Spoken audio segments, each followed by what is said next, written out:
You don't need to be a genius. You don't need to be gifted. You just need to be the person who refuses to put down the hammer. Your breakthrough is not a matter of if, it is only a matter of when. The village of Alto sat at the base of the gray peak. It was a place of shadows and dust, where the sun only touched the rooftops for a few hours a day. The people of Alto were stone carvers. It was all they knew. Jonas was 25, and he was tired. He sat in his small, dusty workshop, staring at a block of marble that he had ruined. He had been trying to carve a simple hand, open, inviting, lifelike. Instead, he had chipped the thumb so badly the hand looked clawed and aggressive. He dropped his chisel. It clattered against the stone floor, the sound echoing like a mockery. "I'm done," Jonas said to the empty room. "I'm just not one of the greats." The greats were the legendary carvers who lived in the high temple, halfway up the gray peak. They were the ones whose statues were sold to kings and emperors. They were said to possess the golden touch. Jonas believed he was born with hands of lead. He stood up, wiped the dust from his apron, and walked out the door. He wasn't going home. He was going to the high temple to return his tools and find a job feeding goats. The ascent, the climb to the high temple was grueling. It was a path known as the Walk of Whispers, because the wind howled through the canyons, sounding like voices telling you to turn back. Jonas climbed for 2 hours. His legs burned, his lungs ached. With every step, his mind replayed his failures, the cracked noses of his busts, the uneven pillars, the clawed hand. "Why try?"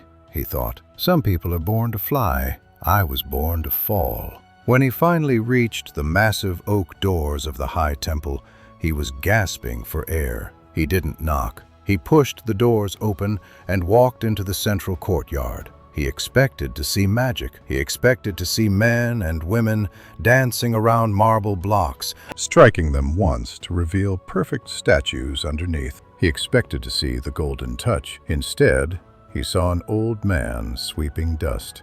The courtyard was filled with rubble. There were piles of broken stone everywhere.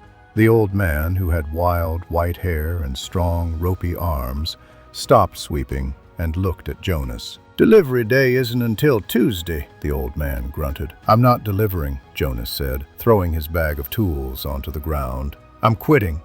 I want to leave these here. I don't want to look at them ever again."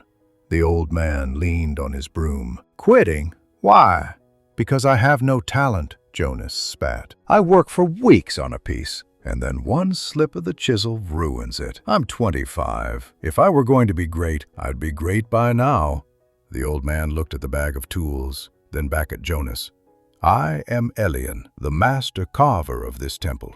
Jonas froze. Elian was a legend. He was the man who had carved the weeping angel in the Capitol Square, a statue so realistic that birds tried to land on its shoulders. "You," Jonas stammered, "but you're sweeping." "Stone makes dust, boy. Someone has to sweep it." Elian gestured to a massive pile of jagged rocks in the corner. "Do you know what that is?" "Rubble," Jonas said. "That," Elian said, "is my last 6 months of work." The lesson of the pile. Jonas walked over to the pile. He looked closer. He saw a nose that was too long. He saw an ear that was too low. He saw a hand that, strangely, looked a lot like the clawed hand Jonas had made that morning. You made mistakes?" Jonas asked. "Mistakes?" Elian laughed, a dry, rasping sound. "Boy, I make catastrophic failures. I have destroyed more marble than you will ever touch." Elian walked over and picked up a piece of broken stone. "You think the greats have a magic touch," Elian said. "You think we see the statue in the stone and just release it. That is a lie poets tell to sell books. Carving is a fight. The stone does not want to be a statue. The stone wants to be a stone. You have to convince it otherwise." "But it's so easy for you," Jonas argued. "I've seen your work. It's flawless. Come with me." Elian led Jonas through the courtyard to a back room. It was dark, lit only by a single window. In the center of the room stood a statue covered in a sheet. Elion pulled the sheet away. It was a statue of a soldier, kneeling, tired, holding a broken sword. It was magnificent. The exhaustion in the soldier's face was so profound it made Jonas's heart ache. "Beautiful," Jonas whispered. "Look closer at the left arm," Elion commanded. Jonas leaned in. There, running along the forearm, was a thin, hairline crack. It was barely visible, but it was there. "I was polishing this 3 days ago," Elion said softly, "and I pressed too hard. Snap. 6 months of work. Ruined." "So you threw it away?" "No," Elion said. "I changed the angle of the shield. I moved the sword. I hid the crack in the shadow of the armor. The statue is actually better now. The soldier looks more desperate. The mistake gave the art its soul." Elion turned to Jonas, his eyes piercing. "The difference between you and me, Jonas, is not talent. I don't have more talent than you. I just have a higher tolerance for failure.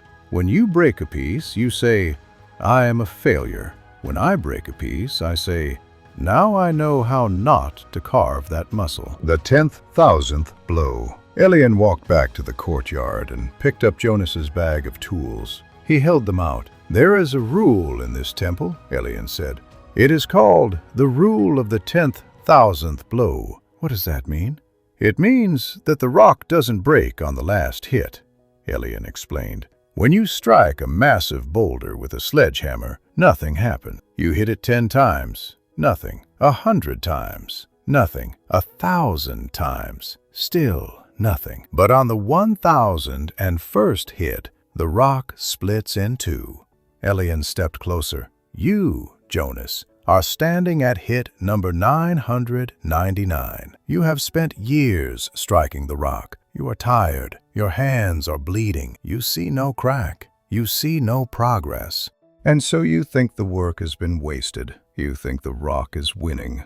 Elion dropped the tools back into Jonas's hands. They felt heavy. "But the rock is weakening on the inside," Elion whispered. "The structure is compromising. You cannot see it, but the change is happening. If you walk away now, you leave right before the breakthrough. You leave the glory for the next man who comes along and hits the rock just one more time." Jonas looked down at his chisels. They were dull and scratched. They looked like the tools of a struggle. "I'm tired, Elion," Jonas admitted, his voice trembling. "I'm just so tired of being mediocre." "Good," Elion smiled. "Fatigue is the price of admission. Mediocrity is the mud you have to walk through to get to the clear water. No one skips the mud." The return. Jonas didn't say anything for a long time. He looked at the pile of Elion's broken stones. He looked at the perfect statue with the hidden crack. He realized that he had been worshiping a false god. He had been worshiping ease. He thought that if it was meant to be, it would come easily. But Elion had shown him that greatness was actually a product of resilience. Jonas tightened his grip on his bag. "One more hit?" Jonas asked. "One more hit," Elion nodded, "and then another, and then another, until the stone surrenders." Jonas turned and walked back out the heavy oak doors. The walk down the Walk of Whispers was different this time. The wind still howled, but Jonas didn't hear voices telling him to turn back. He heard the sound of a hammer striking stone. Clink, clink. He returned to his dusty workshop in the valley. He walked over to the clawed, ugly hand he had carved. He didn't smash it. He didn't throw it away. He set it on the shelf, right at eye level. He picked up a fresh block of marble. He picked up his chisel. He didn't know if this next piece would be a masterpiece. In fact, it probably wouldn't be. It might be another failure. But that didn't matter anymore. He wasn't carving to be finished. He was carving to find out who he would be after the 10,000th blow. Jonas raised his hammer. He struck the stone. The takeaway: we often look at successful people and see only the statue, the finished product, the glory, the money, the applause. You don't need to be a genius. You don't need to be gifted. You just need to be the person who refuses to put down the hammer. Your breakthrough is not a matter of if, it is only a matter of when.